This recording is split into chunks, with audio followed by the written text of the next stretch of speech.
Hello，大家好，多謝大家收聽6月24日天機賽馬預測。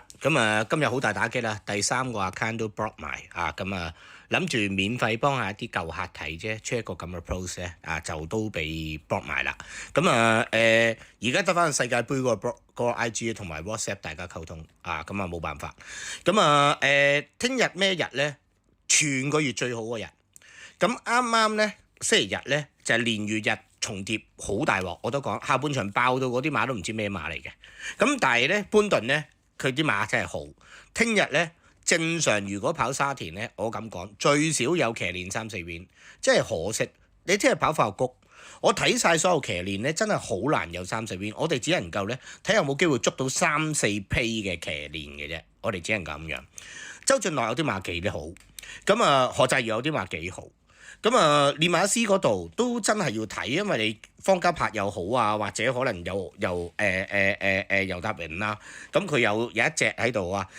其實又唔係話真係惡到會3-4 win，我真係覺得唔係好容易嘅。無偉傑都係唔係好容易3-4 win，所以變咗騎練我哋只能夠捉3-4批嘅騎練咯。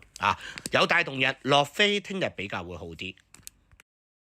頭兩場5班咧就都唔係易到㗎，佢啲馬好平均到時睇下啲飛啦，即係唔係易到。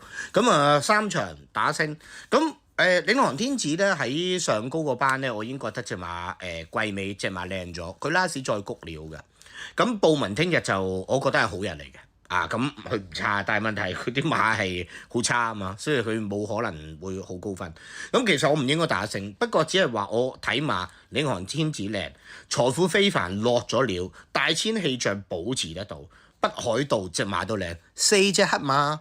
我之前已經有一次講過咧，咁啱幾隻黑馬狀態好咧，就黑馬王子幾隻翻晒嚟，希望呢場係啦嚇。4場大家覺得全得勝正常贏得，尤達榮正常呢一場就有 win 㗎啦呢個係嗰個情況啦。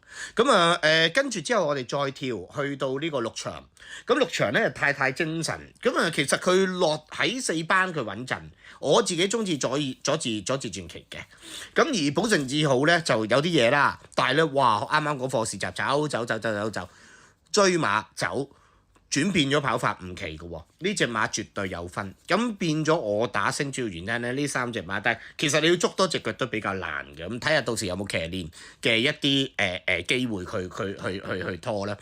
第7場我上次買咗價值傳承輸咗好唔抵啊，抌晒春嘅。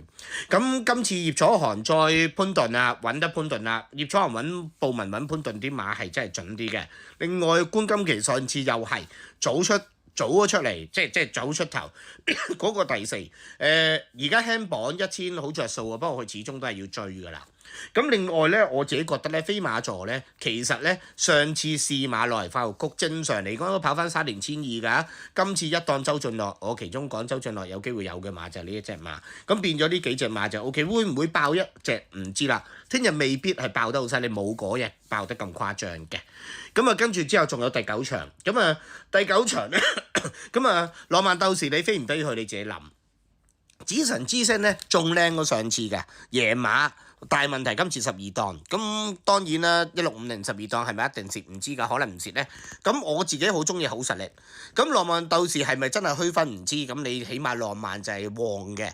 我自己覺得如果呢場係156正常係可以 OK 嘅，大家又係啦揾配腳咯，難爆啲我覺得呢場嘅156。我覺得應該最少有2隻嘅。上次嘅高至高贏馬都唔夠靚，人緣馬再落料，我覺得呢一場馬究竟佢個班夠唔夠？3班佢之前都近過，今次3班3檔，隻馬靚嘅高至高都要拖埋嘅。